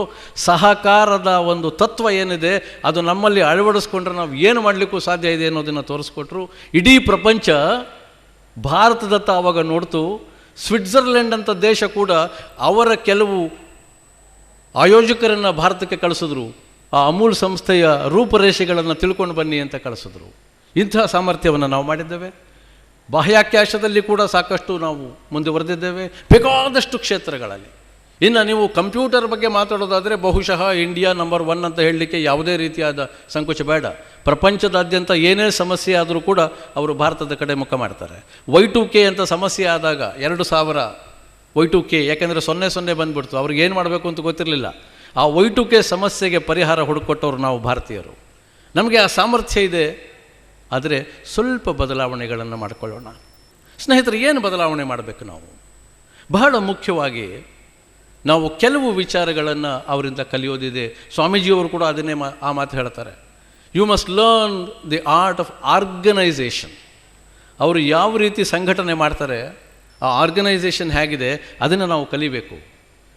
ಡಿಸಿಪ್ಲಿನ್, ಸೆಲ್ಫ್ ಡಿಸಿಪ್ಲಿನ್ ಅದು ಬಹಳ ಮುಖ್ಯ. ಡಿಸಿಪ್ಲಿನ್ ಅಂತಂದರೆ ಫೋರ್ಸ್ಡ್ ಡಿಸಿಪ್ಲಿನ್ ಅಲ್ಲ, ಸೆಲ್ಫ್ ಡಿಸಿಪ್ಲಿನ್ ನಮ್ಮಲ್ಲಿ ಬರಬೇಕು. ಆ ಸ್ವಯಂ ಶಿಸ್ತಿರಬೇಕು. ನಾನು ಏನೇ ಮಾಡಿದ್ರು ಶಿಸ್ತಿನಿಂದ ಮಾಡ್ತೀನಿ ಅನ್ನುವಂಥದ್ದು ನನ್ನಲ್ಲಿ ಬರಬೇಕು, ನಮ್ಮಲ್ಲಿ ಬರಬೇಕು. ಆವಾಗ ಅದು ಸಾಧ್ಯ ಇದೆ. ಶಿಸ್ತು ಹೇಗಿರುತ್ತೆ ನೋಡಿ, ನಮ್ಮಲ್ಲಿ ಹೇಗೆ ನಡೆಯುತ್ತೆ ಘಟನೆಗಳು. ಒಂದೇ ಒಂದು ಉದಾಹರಣೆ ಕೊಡಲಿಕ್ಕೆ ಇಷ್ಟಪಡ್ತಾನೆ. ನಾನು ನನ್ನ ವಾಹನದಲ್ಲಿ ಹೋಗ್ತಾ ಇದ್ದೆ ಬೆಂಗಳೂರಿನಲ್ಲಿ. ನನ್ನ ಪಕ್ಕ ಒಬ್ಬ ಕಾಲೇಜು ತರುಣ ಆ ಹೊಸ ಜನ್ರೇಷನ್ ಮೋಟ್ರ್ ಬೈಕ್ನಲ್ಲಿ ಹೋಗ್ತಾ ಇದ್ದಾನೆ, ಭಾಳ ಸ್ಪೀಡಾಗಿ ಹೋಗ್ತಾ ಇದ್ದಾನೆ. ಸಿಗ್ನಲ್ ಜಂಪ್ ಮಾಡ್ದ. ಅಲ್ಲಿದ್ದಂತಹ ಪೊಲೀಸ್ ಕಾನ್ಸ್ಟೇಬಲ್ಲು ಮುಂದೆ ಇದ್ದಂತಹ ಸಿಗ್ನಲ್ ಪಾಯಿಂಟ್ ಇನ್ನೊಬ್ಬ ಕಾನ್ಸ್ಟೇಬಲ್ಗೆ ವೈರ್ಲೆಸ್ ಮೆಸೇಜ್ ಕಳಿಸ್ದ. ಅಲ್ಲಿ ರೆಡ್ ಇತ್ತು. ಆ ಕಾನ್ಸ್ಟೇಬಲ್ ಈ ಹುಡುಗನ ನಿಲ್ಲಿಸ್ದ, ನಾನು ನಿಲ್ಲಿಸ್ದೆ. ಕಾನ್ಸ್ಟೇಬಲ್ ಈ ಹುಡುಗನ ಪ್ರಶ್ನೆ ಮಾಡ್ದ, ಏನಪ್ಪ ನಿನಗೆ ಸಿಗ್ನಲ್ ಬಗ್ಗೆ ಗೊತ್ತಿಲ್ವಾ? ಗೊತ್ತಿದೆ ಸರ್. ಏನು ಗೊತ್ತಿದೆ? ರೆಡ್ ಅಂದರೆ ಸ್ಟಾಪ್ ಸರ್, ಯೆಲ್ಲೋ ಅಂದರೆ ಸ್ಟಾರ್ಟ್ ಸರ್, ಗ್ರೀನ್ ಅಂದರೆ ಗೋ ಸರ್. ಬಹಳ ಸಂತೋಷ, ನಿನಗೆಲ್ಲ ಗೊತ್ತಿದೆ ಸರ್. ಅವನು ಎಷ್ಟು ಅವನಿಗೆ ಕಾನ್ಫಿಡೆನ್ಸ್ ಇತ್ತಂದರೆ ಎಲ್ಲ ಹೇಳ್ದ. ಆಗ ಪೊಲೀಸ್ನವನು ಕೇಳ್ದ, ನೀನು ಹಿಂದೆ ಇನ್ನೊಂದು ಜಂಕ್ಷನ್ನು ಸಿಗ್ನಲ್ ಇತ್ತಲ್ಲ, ಅಲ್ಲಿ ಯಾವ ಬಣ್ಣ ಇತ್ತಪ್ಪ? ಕೆಂಪಿತ್ತು ಸರ್. ನೀನು ಏನು ಮಾಡಬೇಕಿತ್ತಪ್ಪ? ನಿಲ್ಲಿಸಬೇಕಿತ್ತು ಸರ್. ಯಾಕಪ್ಪ, ಕಾಣಿಸ್ಲಿಲ್ವಾ? ಕಾಣಿಸ್ತು ಸರ್. ಮತ್ತು ಯಾಕೆ ನಿಲ್ಲಿಸಲಿಲ್ಲ? ನೀವು ಕಾಣಲಿಲ್ಲ ಸರ್. ಪೊಲೀಸ್ ಕಾನ್ಸ್ಟೇಬಲ್ ಕಂಡ್ರೆ ಮಾತ್ರ ನನ್ನ ಶಿಸ್ತು, ಇಲ್ಲ ಅಂದರೆ ನನ್ನ ಶಿಸ್ತಿಲ್ಲ. ಸ್ನೇಹಿತರೆ, ಬಹಳ ದುಃಖದಿಂದ ನಾನು ಈ ಮಾತು ನಿಮ್ಗೆ ಹೇಳ್ತೇನೆ. ಹೊರ ದೇಶಗಳಲ್ಲಿ ಒಬ್ಬ ಹೆಣ್ಣು ಮಗಳು ರಸ್ತೆಯನ್ನು ದಾಟ್ತಾ ಇದ್ದಾಳೆ ಅಂತಂದರೆ ಎಲ್ಲ ವಾಹನಗಳನ್ನು ನಿಲ್ಲಿಸಿ ಕೈ ತೋರಿಸ್ತಾರೆ, ದಯವಿಟ್ಟು ಹೋಗಿ ಅಂತ. ಹಿರಿಯ ವಯಸ್ಕರು ಯಾರಾದರೂ ರಸ್ತೆ ದಾಟ್ತಾ ಇದ್ದರೆ ಅದು ಪೆಡೆಸ್ಟ್ರಿಯನ್ ಕ್ರಾಸಿಂಗ್ ಆಗಬೇಕಾದ್ದಿಲ್ಲ, ಪಾದಚಾರಿಗಳು ದಾಟುವ ಒಂದು ಸ್ಥಳ ಆಗಬೇಕಾದ್ದಿಲ್ಲ. ಎಲ್ಲೋ ಒಂದು ಕಡೆ ಅವರು ಬಂದರೂ ಕೂಡ ವಾಹನಗಳನ್ನು ನಿಲ್ಲಿಸಿ ತಲೆ ಬಗ್ಗಿಸಿ ಹೋಗಿ ಅಂತ ಹೇಳಿ ನಂತರ ಹೋಗ್ತಾರೆ. ನಮ್ಮ ದೇಶದಲ್ಲಿ ಯಾವ ರೀತಿ ಇದೆ ಅನ್ನೋದು ನಾನು ಹೇಳಬೇಕಾದ್ದಿಲ್ಲ, ದಯಮಾಡಿ ನೀವು ಆತ್ಮಾವಲೋಕನ ಮಾಡ್ಕೊಳ್ಳಿ. ಆ ಶಿಸ್ತು ನಮಗೆ ಬರಬೇಕು. ನಾವು ಮಾತಾಡ್ತೀವಿ, ನಮ್ಮ ಸಂಸ್ಕೃತಿ ಏನು? ಮಾತೃದೇವೋಭವ, ಆಚಾರ್ಯ ದೇವೋಭವ, ಪಿತೃದೇವೋಭವ ಹೇಳ್ತೇವೆ. ಆದರೆ ಇವತ್ತು ಹೇಗೆ ನಾವು ನಡೆಸ್ಕೊಳ್ತಾ ಇದ್ದೇವೆ? ನಮ್ಮ ಮಾತೃ ಇವತ್ತು ಮಮ್ಮಿ ಆಗಿಬಿಟ್ಟಿದ್ದಾರೆ. ಎಲ್ಲಿ ಹೋದರೂ ಕೂಡ ಈ ಮಮ್ಮಿ ಡ್ಯಾಡಿ ಸಂಸ್ಕೃತಿ ಬೆಳೀತಾ ಇದೆ. ಹಳ್ಳಿಗಳಲ್ಲೂ ಕೂಡ ಇದು ಬರ್ತಾ ಇದೆ. ಯಾಕೆ ಅಂತಂದರೆ ಹಳ್ಳಿ ಮಕ್ಕಳನ್ನೂ ಕೂಡ ಅವರು ಕಾನ್ವೆಂಟಿಗೆ ಸೇರಿಸ್ಬೇಕು. ಕಾನ್ವೆಂಟ್ ಅಂದರೆ ಏನು ಅನ್ನೋದು ನಮಗೆ ಅರ್ಥ ಗೊತ್ತಿಲ್ಲ, ಸೇರಿಸ್ಬೇಕು. ತಪ್ಪಿಲ್ಲ, ನೀವು ವಿದ್ಯಾಭ್ಯಾಸ ಕೊಡೋದ್ರಲ್ಲಿ ತಪ್ಪಿಲ್ಲ. ಆದರೆ ಎಂತಹ ವಿದ್ಯಾಭ್ಯಾಸವನ್ನು ಕೊಡ್ತಾ ಇದ್ದೇವೆ ನಾವು? ಸ್ವಲ್ಪ ಆತ್ಮಾವಲೋಕನ ಮಾಡಬೇಕು. ನಮ್ಮ ಮಕ್ಕಳಿಗೆ ಹಳ್ಳಿ ಶಾಲೆಗಳಲ್ಲಿ ಎ ಫಾರ್ ಆ್ಯಪಲ್ ಹೇಳ್ತಾರೆ. ಎಷ್ಟೋ ಶಾಲೆಗಳಲ್ಲಿ ಮಕ್ಕಳು ಆ್ಯಪಲ್ ನೋಡಿಲ್ಲ. ಹೇಳಿಕೊಡುವಂತಹ ಪದ್ಯಗಳು ಕೂಡ ಎಂಥ ಪದ್ಯಗಳನ್ನು ಹೇಳ್ಕೊಡ್ತೀವಿ ನಾವು? ಯಾವುದು ಕೂಡ ಸಕಾರಾತ್ಮಕವಾಗಿ ಇಲ್ಲ, ನಕಾರಾತ್ಮಕವಾಗಿರುವಂಥದ್ದು. Jack and Jill went up the hill, ಯಾರೋ ಬಿದ್ದರು, ಯಾರೋ ತಲೆ ಮುರ್ಕೊಂಡ್ರು, ಅಂಥ ಕವನಗಳನ್ನು ಹೇಳ್ಕೊಡ್ತೀವಿ. ರೈನ್ ರೈನ್ ಗೋ ಅವೇ ಹೇಳ್ಕೊಡ್ತೀವಿ ನಾವು. ನನಗೆ ಭಾಳ ಚೆನ್ನಾಗಿ ಜ್ಞಾಪಕ ಇದೆ, ನಾನು ಶಾಲೆಯಲ್ಲಿ ಓದ್ತಾ ಇದ್ದಾಗ ನಮಗೆ ಹೇಳ್ಕೊಡ್ತಾ ಇದ್ದರು, ಬಾರೋ ಬಾರೋ ಮಳೆರಾಯ, ಹುಯ್ಯೋ ಹುಯ್ಯೋ ಮಳೆರಾಯ ಎಂತ ಹಾಡ್ರಿ ಅದು? ಮಳೆಯನ್ನು ಕರಿತಾ ಇದ್ವಿ ನಾವು. ಈಗ ನೀವು ಬೇಡ ಹೋಗು ಅಂತ ಹೇಳ್ತೀರಿ, ಅದಕ್ಕೆ ಹೋಗ್ಬಿಟ್ಟಿದೆ, ಮಳೆಯೇ ಇಲ್ಲ ನಮ್ಮಲ್ಲಿ. ದಯಮಾಡಿ ಇದನ್ನು ಅರ್ಥ ಮಾಡ್ಕೊಳ್ಳೋಣ. ಆ ಸೆಲ್ಫ್ ಡಿಸಿಪ್ಲಿನ್ ನಮಗೆ ಬಂದುಬಿಟ್ರೆ, ಸ್ನೇಹಿತರೆ, ಸ್ವಾಮೀಜಿಯವರು ಏನು ಹೇಳ್ತಾರೆ, they alone live who live for others, rest are more dead than alive ಅಂತ. ಅದು ಯಾವ ಅರ್ಥದಲ್ಲಿ ಹೇಳ್ತಾರೆ ಅಂತ ನನ್ನ ಒಂದು ಕಲ್ಪನೆ ಏನಂದರೆ, ನೀವು ಎಲ್ಲರೂ ಕೂಡ ತ್ಯಾಗ ಮಾಡಬೇಕಾದ್ದಿಲ್ಲ, ಹೆಚ್ಚು ಸೇವೆ ಮಾಡಬೇಕಾದ್ದಿಲ್ಲ. ನಮ್ಮ ಜವಾಬ್ದಾರಿಗಳನ್ನು ಅರಿತು ನಾವು ನಡ್ಕೊಳ್ಳೋದಾದರೆ ದಿನನಿತ್ಯ ಅದಕ್ಕಿಂತ ದೊಡ್ಡ ಸೇವೆ ಬೇಕಾಗಿಲ್ಲ ಸ್ನೇಹಿತರೆ. ಖಂಡಿತವಾಗಿ ನೀವು ಎಲ್ಲರೂ ಕೂಡ ಪ್ರಜ್ಞಾವಂತ ಜನವಾಗಿ, ಈ ಒಂದು ಮಹತ್ ದೇಶದ ಪ್ರಜ್ಞಾವಂತ ಪ್ರಜೆಯಾಗಿ ನಮ್ಮ ಕರ್ತವ್ಯಗಳನ್ನು ನಾವು ಮಾಡಿಬಿಟ್ರೆ ಇನ್ನು ಅದಕ್ಕಿಂತ ದೊಡ್ಡ ಸೇವೆ ಏನು ಬೇಕು? ನಾವು ಇದನ್ನು ಬಹಳ ಯೋಚನೆ ಮಾಡಬೇಕು, ಆತ್ಮಾವಲೋಕನ ಮಾಡಿಕೊಳ್ಬೇಕು. ದಯಮಾಡಿ ನನ್ನ ವಿನಂತಿ ನಿಮ್ಮಲ್ಲಿ ಇಷ್ಟೇ. ಇವತ್ತು ನೀವು ಒಂದು ನಿರ್ಣಯ ತಗೊಳ್ಳಿ, ಒಂದು ಶಪಥ ಮಾಡಿ, ಇವತ್ತಿಂದ ನಾನು ಬದಲಾಗ್ತೇನೆ. ಆಗಿದ್ದರೆ ಬಹಳ ಸಂತೋಷ, ಮುಂದುವರಿಸ್ಕೊಂಡು ಹೋಗಿ. ಇಲ್ಲ, ನನ್ನಲ್ಲಿ ಏನೋ ತಪ್ಪಿದೆ ಅಂತಂದರೆ ನಾನು ಬದಲಾಗ್ತೇನೆ, ಕಾರ್ಯರೂಪಕ್ಕೆ ತರ್ತೇನೆ. ಅದು ಬಹಳ ಮುಖ್ಯ. ಸಣ್ಣ ಸಣ್ಣ ವಿಚಾರ. ಎಷ್ಟು ಬೇಜಾರಾಗುತ್ತೆ ಅಂತಂದರೆ, ನನ್ನ ಸ್ನೇಹಿತರು ಅಮೆರಿಕಾದಿಂದ ಒಂದು ಕಳಿಸಿದ್ರು ಇಮೇಲ್ನಲ್ಲಿ. ಆ ಫೋಟೋ ನೋಡಿದ್ರೆ ನಿಜವಾಗ್ಲೂ ನಮಗೆ ಬಹಳ ಬೇಜಾರಾಗುತ್ತೆ. ದಯಮಾಡಿ ಕ್ಷಮಿಸಬೇಕು. ಅದನ್ನು ನಾನು ನಿಮ್ಮ ಜೊತೆ ಹಂಚ್ಕೊಳ್ತಾ ಇದ್ದೀನಿ. ಕಾರಣ ಇಷ್ಟೇ, ನಾನು ಆಗಲೇ ಹೇಳಿದ್ನಲ್ಲ, ಆತ್ಮಾವಲೋಕನ ಆಗಬೇಕು. ಅದರಲ್ಲಿ ಅವರು ಒಂದು ಇಮೇಜ್ ಹಾಕಿದ್ದಾರೆ, ಅಲ್ಲಿದು ಅಮೆರಿಕಾದು. ಒಂದು ಇಮೇಜು ನಮ್ಮ ಇಂಡಿಯಾದ ಹಾಕಿ ಹೇಳ್ತಾರೆ, in America you can kiss in public but you can't piss in public, but in India you cannot kiss in public but you can piss in public ಅಂತ. ಬಹಳ ಬೇಜಾರಾಗುತ್ತೆ. ನಮ್ಮ ನಗರಗಳಲ್ಲಿ ಇವತ್ತು ನಾನು ನೋಡ್ತಾ ಇದ್ದೇನೆ, ಎಲ್ಲಂದರಲ್ಲಿ ಉಗುಳ್ತಾರೆ ನಮ್ಮ ಜನ, ಎಲ್ಲಂದರಲ್ಲಿ ಕಸವನ್ನು ಹಾಕ್ತಾರೆ. ನಮ್ಮ ಬೆಂಗಳೂರಿನ ಬಗ್ಗೆ ನಾನು ಹೇಳಬೇಕಾದ್ದೇ ಇಲ್ಲ. ಒಂದು ಕಾಲದಲ್ಲಿ ಬೆಂಗಳೂರನ್ನು ನಾವು ಗಾರ್ಡನ್ ಸಿಟಿ ಅಂತ ಕರಿತಾ ಇದ್ವಿ. ಇವತ್ತು ಗಾರ್ಬೇಜ್ ಸಿಟಿಯಾಗಿ ಪರಿವರ್ತನೆ ಆಗಿಬಿಟ್ಟಿದೆ. ಅಮೇರಿಕಾದ ಪತ್ರಿಕೆಗಳಲ್ಲಿ ಫೋಟೋಗಳು ಸಮೇತ ದೊಡ್ಡ ದೊಡ್ಡ ಲೇಖನಗಳನ್ನು ಬರೆದಿದ್ದಾರೆ. ಇದು ನಮಗೆ ಶೋಭೆ ತರುವಂಥದ್ದು. ನಾವು ಭಾರತದ ಬಗ್ಗೆ ಮಾತಾಡಬೇಕು ಅಂದಾಗ ಇದ್ರ ಬಗ್ಗೆ ನಾವು ಸ್ವಲ್ಪ ಆಲೋಚನೆ ಮಾಡಬೇಕಲ್ವಾ? ನಿಮ್ಮ ಕರ್ತವ್ಯ ಏನು ಅಂತ ಯೋಚನೆ ಮಾಡಬೇಕಲ್ವಾ? ನಾವು ನಮ್ಮ ಪರಿಸರದ ಬಗ್ಗೆ ಕೂಡ ನಮಗೇನು ಕಾಳಜಿ ಇಲ್ಲ. ನಾವು ಅಂದ್ಕೊಂಡಿರೋದೇನು, ಎಲ್ಲವೂ ನನ್ನ ಉಪಯೋಗಕ್ಕಾಗಿ. ಆ ಸ್ವಾರ್ಥ ನಮ್ಮಲ್ಲಿ ಮನೆ ಮಾಡಿಬಿಟ್ಟಿದೆ. ಎಲ್ಲ ನನಗೆ ಬೇಕು, ನಾನು ಚೆನ್ನಾಗಿದ್ದರೆ ಆಯಿತು, ಬೇರೆಯವರ ಪಾಠ ನನಗೆ ಬೇಕಿಲ್ಲ. ಆ ಅರ್ಥದಲ್ಲಿ ನಾನು ಹೇಳ್ತೇನೆ, they alone live who live for others. ಬೇರೆಯವರು ಜೀವನವೂ ಕೂಡ ಚೆನ್ನಾಗಿರಬೇಕು ಅಂತ ನಾವು ಆಲೋಚನೆ ಮಾಡಿ ಬದುಕೋದಾದರೆ ಮಾತ್ರ ನಾವು ಪ್ರಜ್ಞಾವಂತರಾಗ್ತೀವಿ ಸ್ನೇಹಿತರೆ. ಅದನ್ನು ಇವತ್ತು ನಾವು ಮಾಡಬೇಕಾಗಿದೆ. ಆ ಒಂದು ಶಿಸ್ತು ನಮಗೆ ಬರಬೇಕಾಗಿದೆ. ಪರಿಸರದ ಬಗ್ಗೆ ನಾನು ಹೇಳಬೇಕಂತಂದರೆ, ನಿಮಗೆ ಗೊತ್ತಿದೆ ನಮ್ಮ ಬೆಂಗಳೂರಿನಂಥ ನಗರ ಎಷ್ಟು ವಾಯು ಮಾಲಿನ್ಯ ಇದೆ ಅಂತಂದರೆ, ಪ್ರತಿಯೊಬ್ಬರೂ ಕೂಡ ಎಲ್ಲರೂ ಕೂಡ ಈ 2 ವೀಲರ್ಸು 4 ವೀಲರ್ಸು ಉಪಯೋಗ ಮಾಡೋರು ಬಹಳ ಜನ ಆ ಪೊಲ್ಯೂಷನ್ ಟೆಸ್ಟ್ ಏನಿದೆ ಅದು ನಾಮಕಾವಸ್ಥೆ ಮಾಡಿಸ್ತಾರೆ. ಒಂದು ಸರ್ಟಿಫಿಕೇಟ್ ಅಲ್ಲಿ ಒಂದು 10 ರೂಪಾಯೋ 20 ರೂಪಾಯಿ ಕೊಟ್ಟು ಸರ್ಟಿಫಿಕೇಟ್ ತೊಗೊಳ್ತಾರೆ ಅಷ್ಟೇ. ಹೊಗೆ ಉಗುಳ್ತಾನೆ ಇರುತ್ತೆ. ಎಷ್ಟು ಹೊಗೆ ಕಾಣುತ್ತೆ ಅಂತಂದರೆ, ನಮ್ಮ ಬೆಂಗಳೂರು ಅಂಥ ನಗರಗಳಲ್ಲಿ ನೀವು ಉಸಿರಾಡ್ಲಿಕ್ಕೆ ಕೂಡ ಸಾಧ್ಯ ಆಗೋದಿಲ್ಲ. ಆದರೆ ಒಬ್ಬರು ಹಿರಿಯರು ಮೊನ್ನೆ ಹೇಳಿದ್ರು, ನೋಡಪ್ಪ ನೀನು ಪರಿಸರದ ಬಗ್ಗೆ ಕಾಳಜಿ ಇದೆ ನಿಜ, ನೀನು ಎಲ್ಲಿ ಹೋದರೂ ಕೂಡ ಈ ವಾಯು ಮಾಲಿನ್ಯದ ಅಡ್ಡ ಪರಿಣಾಮಗಳ ಬಗ್ಗೆ ಮಾತಾಡ್ತೀಯಲ್ಲ, ಅದರ ಉಪಯೋಗದ ಬಗ್ಗೆ ಯಾಕೆ ಮಾತಾಡಬಾರ್ದು ಅಂತ ಕೇಳಿದ್ರು. ನನಗೆ ಆಶ್ಚರ್ಯ ಆಯಿತು. ವಾಯು ಮಾಲಿನ್ಯದ ಉಪಯೋಗಗಳೇನು? ನಾನು ಅವರಿಗೆ ಕೈ ಮುಗಿದು ಹೇಳಿದೆ, ಸರ್ ನೀವು ಹೇಳಿದ್ರೆ ಬಹುಶಃ ನಾನು ತಿಳ್ಕೊಂಡು ಸಾಧ್ಯ ಆದರೆ ಬೇರೆ ಕಡೆ ಅದನ್ನು ಉಪಯೋಗ ಮಾಡ್ತೀನಿ ಅಂತ. ಅದಕ್ಕೆ ಅವ್ರು ಹೇಳಿದ್ರು, ಹೌದಪ್ಪ ಇದೆ ನೋಡು, 3 ಉಪಯೋಗಗಳಿದೆ. 3 ಉಪಯೋಗಗಳು ವಾಯು ಮಾಲಿನ್ಯದಿಂದ. ಏನು ಅಂತಂದರೆ, ಒಂದು, ಕಳ್ಳ ರಾತ್ರಿ ಹೊತ್ತು ನಿಮ್ಮ ಮನೆಗೆ ಬರೋದಿಲ್ಲ, ಕನ್ನ ಹಾಕೋದಿಲ್ಲ. 2ನೇದು, ಹುಚ್ಚುನಾಯಿ ನಿನಗೆ ಕಚ್ಚೋದಿಲ್ಲ. 3ನೇ ಉಪಯೋಗ, ನಿಮಗೆ ಓಲ್ಡ್ ಏಜ್ ಪ್ರಾಬ್ಲಮ್ಸ್ ಇರೋದಿಲ್ಲ, ಮುಪ್ಪಿನ ಸಮಸ್ಯೆ ಇರೋದಿಲ್ಲ. ನನಗೆ ಅರ್ಥ ಆಗಲಿಲ್ಲ. ಸರ್ ಸ್ವಲ್ಪ ದಯಮಾಡಿ ಹೇಳ್ತೀರಾ, ಬಿಡಿಸಿ ಹೇಳ್ತೀರಾ? ಅದಕ್ಕೆ ಅವ್ರು ಹೇಳಿದ್ರು, ನೋಡಪ್ಪ ಮೊದಲನೇದು, ಇವತ್ತು ವಾಯು ಮಾಲಿನ್ಯ ಎಷ್ಟು ಜಾಸ್ತಿ ಆಗಿದೆ ಅಂತಂದರೆ, ನಮ್ಮ ಬೆಂಗಳೂರಿನಂಥ ನಗರದಲ್ಲಿ 90% ಜನಕ್ಕೆ ಉಬ್ಬುಸು ರೋಗ ಇದೆ, ಶ್ವಾಸಕೋಶದ ರೋಗ ಇದೆ. ಹಾಗಾಗಿ ರಾತ್ರಿ ಎಲ್ಲ ನೀವು ಕೆಮ್ತಾ ಇದ್ದರೆ ಯಾವ ಕಳ್ಳನೂ ನಿಮ್ಮ ಮನೆಗೆ ಬರೋದಿಲ್ಲ, ಎಚ್ಚರಿಕೆಯಿಂದ ಇದ್ದೀರಾ ನೀವು ಅಂತ ಅಂದ್ಕೊಂಡು ಬಿಡ್ತಾರೆ. ಹುಚ್ಚುನಾಯಿ ಕಚ್ಚೋದಿಲ್ಲ. ಯಾಕೆ ಅಂತಂದರೆ, ವಾಯು ಮಾಲಿನ್ಯದ ಪರಿಣಾಮದಿಂದ ಬಹಳಷ್ಟು ಜನಕ್ಕೆ ಈಗಾಗಲೇ ಕಣ್ಣಿನ ಪೊರೆ ಬರಲಿಕ್ಕೆ ಶುರುವಾಗ್ಬಿಟ್ಟಿದೆ. ಹಾಗಾಗಿ ಅವರು ಕೈಯಲ್ಲಿ ಒಂದು ಕೋಲು ಹಿಡ್ಕೊಂಡು ನಡ್ಕೊಂಡು ಹೋಗ್ತಾರೆ. ಕೋಲು ಹಿಡ್ಕೊಂಡು ನಡ್ಕೊಂಡು ಹೋದರೆ ಹುಚ್ಚುನಾಯಿ ನಿಮ್ಮ ಹತ್ರ ಬರೋದಿಲ್ಲ, ಕಚ್ಚೋದಿಲ್ಲ. ಇನ್ನು 3ನೇ ಉಪಯೋಗ, ಮುಪ್ಪಿನ ಸಮಸ್ಯೆ ನಿಮಗಿಲ್ಲ. ಯಾಕಂದರೆ ಅಷ್ಟು ವರ್ಷ ನೀವು ಬದುಕೋದೇ ಇಲ್ಲ.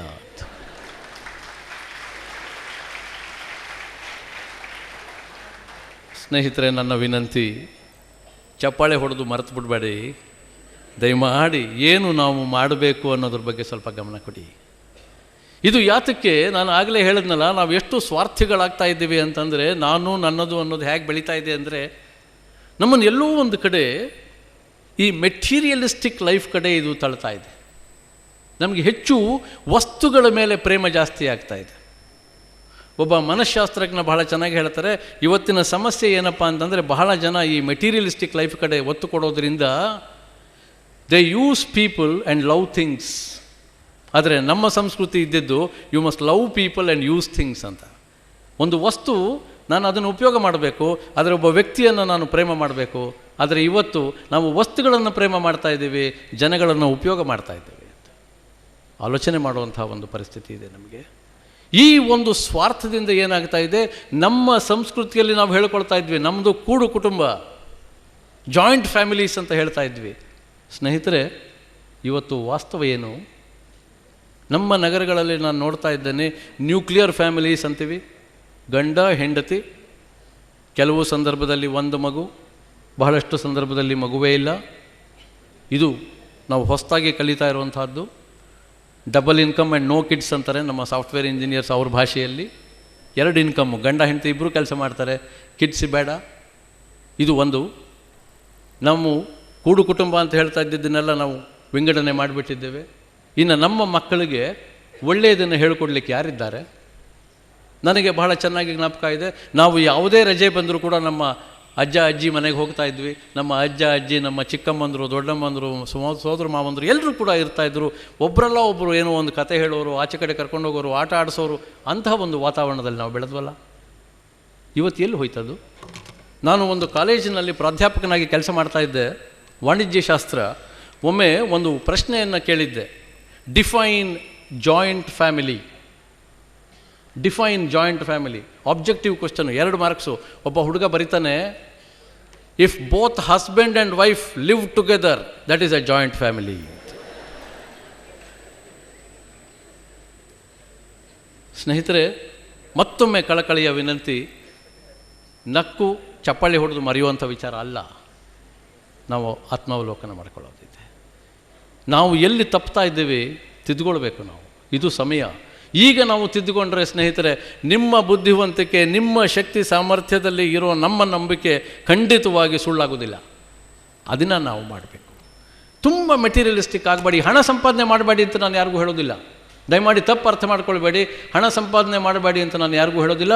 ಹಣ ಸಂಪಾದನೆ ಮಾಡಿ, ಆದರೆ ಸರಿಯಾದ ರೀತಿಯಲ್ಲಿ ಮಾಡ್ಕೊಳ್ಳಿ. ಸರಿಯಾದ ರೀತಿಯಲ್ಲಿ ಅದನ್ನು ವ್ಯಯ ಮಾಡಿ. ನೀವು ಏನು ಗಳಿಸ್ತೀರ ಅದನ್ನು ಧರ್ಮದ ಮಾರ್ಗದಲ್ಲಿ ಗಳಿಸಬೇಕು, ಧರ್ಮದ ಮಾರ್ಗದಲ್ಲಿ ವಿನಿಯೋಗ ಮಾಡಬೇಕು. ಇದು ಬಹಳ ಮುಖ್ಯ ಆಗುತ್ತೆ. ನಾವು ಗಳಿಸಬೇಕು. ಬರೀ ಗಳಿಸ್ತಾ ಹೋದರೆ ಆಗೋದಿಲ್ಲ. ನೋಡಿ, ಅಮೆರಿಕಾದಲ್ಲಿ ಒಬ್ಬ ಮಹಾಶ್ರೀಮಂತ ಒಂದು ದೊಡ್ಡ ಐಷಾರಾಮಿ ಕಾರನ್ನು ಕೊಂಡುಕೊಂಡ. ಸಿಕ್ಕಾಪಟ್ಟೆ ಬೆಲೆ ಕೊಟ್ಟು ಕಾರನ್ನು ಕೊಂಡ್ಕೊಂಡ. ಮೊದಲನೇ ದಿವಸ ಶೋರೂಮಿಂದ ತೊಗೊಂಡು ಬರ್ತಾ ಇದ್ದಾನೆ. ಸಡನ್ನಾಗಿ ನಿಲ್ಲಿಸಬೇಕಾಯಿತು. ಯಾವುದೋ ಕಾರಣಕ್ಕೆ ನಿಲ್ಲಿಸ್ದ, ಬಾಗಿಲು ತೆಗೆದ. ಹಿಂದ್ಗಡೆಯಿಂದ ಮತ್ತೊಂದು ಕಾರ್ ಬರ್ತಾಯಿತ್ತು. ರಭಸವಾಗಿ ಬಂದು ಅದು ಬಾಗಿಲಿಗೆ ಹೊಡಿತು, ಬಾಗಿಲು ಕಿತ್ತೋಯ್ತು. ಇವನಿಗೆ ಸಿಕ್ಕಾಪಟ್ಟೆ ಕೋಪ ಬಂದ್ಬಿಡ್ತು. ಅಲ್ಲಿದ್ದಂತಹ ಪೊಲೀಸ್ನವನಿಗೆ ಹೇಳ್ದ, ನೋಡು ಅವನ ಮೇಲೆ ಒಂದು ಕೇಸ್ ಬುಕ್ ಮಾಡು, ನನ್ನ ಕಾರ್ ಡ್ಯಾಮೇಜ್ ಮಾಡಿಬಿಟ್ಟಿದ್ದಾನೆ, ಹೊಸ ಕಾರು, ಮಿಲಿಯನ್ಸ್ ಆಫ್ ಡಾಲರ್ಸ್ ಕೊಟ್ಟಿದ್ದೀನಿ ನಾನು, ವೆರಿ ಕಾಸ್ಟ್ಲಿ ಕಾರ್, ಅವನ ಮೇಲೆ ಕೇಸ್ ಬುಕ್ ಮಾಡು. ಆ ಪೊಲೀಸ್ನವನು ಇವನ ಹತ್ರ ಬಂದು ಹೇಳ್ದ, ಸರ್, ಕಾರಿನ ಬಾಗಿಲ ಬಗ್ಗೆ ನೀವು ಇಷ್ಟು ಹೊಡ್ಕೊಳ್ತಾ ಇದ್ದೀರಲ್ಲ, ನಿಮ್ಮ ಕೈಯೇ ಮಿಸ್ ಆಗಿಬಿಟ್ಟಿದೆ. ಮೊದಲು ಅವನು ನಿಮ್ಮ ಕೈಗೆ ಹೊಡೆದಿಯಾನೆ, ಆಮೇಲೆ ಅದು ಕಾರ್ ಬಾಗಿಲಿಗೆ ಹೊಡೆದಿರೋದು ನಿಮ್ಮ ಕೈಯೇ ಇಲ್ಲ, ಯುವರ್ ಆರ್ಮ್ ಇಸ್ ಮಿಸ್ಸಿಂಗ್. ಆವಾಗ ಅವನು ಹೇಳ್ತಾನೆ, ಹೌದಾ, ನನ್ನ ಆರ್ಮ್ ಮಿಸ್ಸಿಂಗ, ಅದ್ರ ಮೇಲೆ ಒಂದು ವಾಚ್ ಇತ್ತು, ಬೇಗ ಹುಡುಕು. ನಾವು ಯಾವ ಮಟ್ಟಕ್ಕೆ ಹೋಗ್ತಾ ಇದ್ದೀವಿ ಸ್ನೇಹಿತರೆ? ಹಣ ಬೇಕು, ಹಣ ಬೇಡ ಅಂತ ನಾನು ಹೇಳೋದಿಲ್ಲ. ಹಣ ಸಂಪಾದನೆ ಮಾಡೋಣ, ಎಲ್ಲವನ್ನೂ ಸಂಪಾದನೆ ಮಾಡೋಣ. ಹೇಗೆ? ಸರಿಯಾದ ನೀತಿಯುತ ಮಾರ್ಗದಲ್ಲಿ ಮಾಡೋಣ, ಅದನ್ನು ವಿನಿಯೋಗ ಮಾಡೋಣ. ಇದನ್ನು ನಾವು ಅರ್ಥಕೊಳ್ಬೇಕಾಗಿದೆ. ಆರ್ಗನೈಸೇಷನಲ್ ಕೆಪಾಸಿಟಿ ಹೇಳ್ತಾ ಇದ್ವಿ. ನಮ್ಮಲ್ಲಿ ಒಂದು ಕೊರತೆ ಇದೆ ಸ್ನೇಹಿತರೆ. ದಯಮಾಡಿ ಇದನ್ನು ನಿಲ್ಲಿಸುವಂತಹ ಜವಾಬ್ದಾರಿ ನಿಮ್ಮ ಮೇಲಿದೆ, ಯುವಕರ ಮೇಲಿದೆ. ಇವತ್ತು ಪ್ರಪಂಚದಾದ್ಯಂತ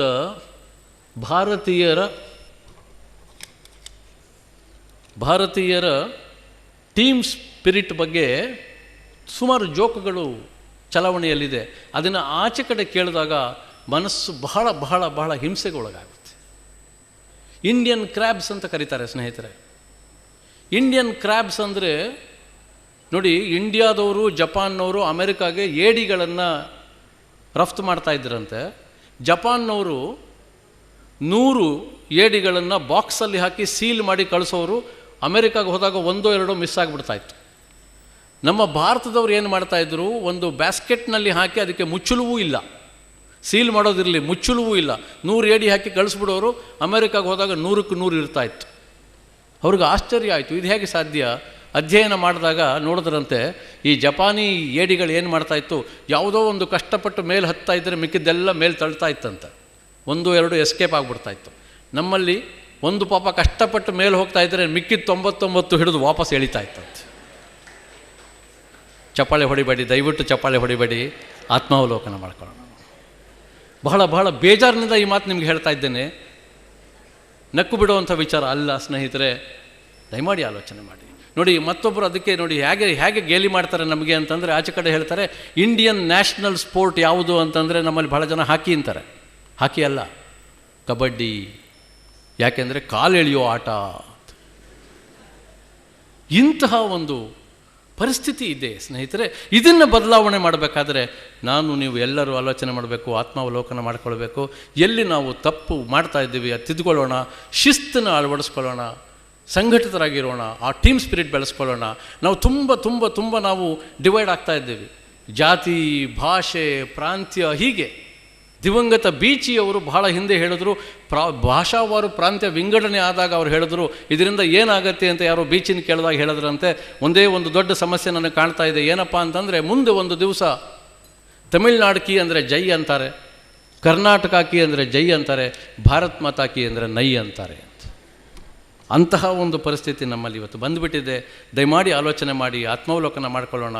ಈ ಪರಿಸ್ಥಿತಿಯನ್ನು ನಾವು ಬದಲಾಯಿಸೋಣ. ಒಟ್ಟಾರೆ ಸೇರಿ ಸ್ವಾಮೀಜಿಯವರು ಕಂಡಂಥ ಕನಸನ್ನು ನಾವೆಲ್ಲರೂ ಸೇರಿ ನನಸು ಮಾಡೋಣ ಅಂತ ಹೇಳಿ, ಈಗಾಗಲೇ ಚೀಟಿಯನ್ನು ಕಳಿಸ್ಬಿಟ್ಟಿದ್ದಾರೆ ನನಗೆ, ಇನ್ನು 1 ನಿಮಿಷ ಅಂತ. ಒಂದು ಹನಿಗವನ ದುಂಡಿರಾಜ್ ಅವರು ಬರೀತಾರೆ, ಗಾಡಿ ಓಡಿಸಲು ಬೀಸುವರು ಚಾಟಿ, ಭಾಷಣ ನಿಲ್ಲಿಸಲು ಕಳಿಸುವರು ಚೀಟಿ ಅಂತ ಕಳಿಸ್ಬಿಟ್ಟಿದ್ದಾರೆ ಸ್ನೇಹಿತರೆ. ಸರ್ವೇ ಜನಾ ಸುಖಿನೋ ಭವಂತು, ಸಮಸ್ತ ಸನ್ಮಂಗಳಾನಿ ಭವಂತು ಅಂತ ನಂಬಿದಂತಹ ನಾಡು ನಮ್ಮದು. ಹಾಗೆ ನಿಜವಾಗಲೂ ಆಗಲಿ ಅಂತ ಭಗವಂತನಲ್ಲಿ ಪ್ರಾರ್ಥನೆ ಮಾಡ್ತಾ, ಸ್ವಾಮೀಜಿಯವರ ಆಶೀರ್ವಾದ ನಮ್ಮ ಎಲ್ಲರ ಮೇಲೂ ಇರಲಿ ಅಂತ ಕೇಳ್ಕೊಳ್ತಾ ನನ್ನ ಮಾತುಗಳನ್ನು ಮುಗಿಸ್ತೇನೆ. ಪ್ರಾಚ್ಯ ಪೌರಾತ್ಯ ಒಂದು ಅನುಸಂಧಾನದ ಕುರಿತು ವಿಚಾರಧಾರೆ ಮಂಡಿಸಿದವರು